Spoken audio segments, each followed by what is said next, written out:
Hi friends, today we are going to study characteristics of sound. Sounds of different objects can be distinguished on the basis of different characteristics as described below. Loudness. Loudness is the characteristics of sound by which loud and faint sound can be distinguished.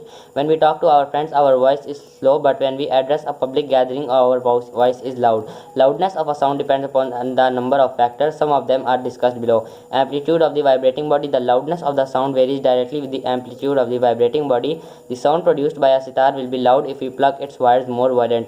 Similarly, when we beat a drum forcefully, the amplitude of its membrane increases and we hear a louder sound. Area of the vibrating body. The loudness of sound also depends upon the area of the vibrating body. For example, sound produced by a larger drum is louder than that by a small one because of its larger vibrating area. If we strike a tuning fork on a rubber pad, a feeble sound will be heard, but if the vibrating tuning fork is placed vertically on the surface of a bench, we will hear a louder sound. From this, we can conclude that the loudness increases with the area of the vibrating body and vice versa.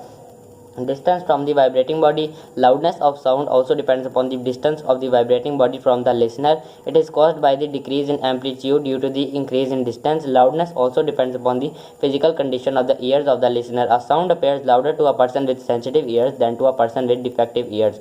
However, there is a characteristics of sound which does not depend upon the sensitivity of the ear of the listener, and it is called intensity of sound. Pitch is the characteristics of sound by which we can distinguish between a shrill and a grave sound. It depends upon the frequency. A higher pitch means a higher frequency and vice versa. The frequency of the voice of ladies and children is higher than that of men. Therefore, the voice of ladies and children is shrill and of high pitch.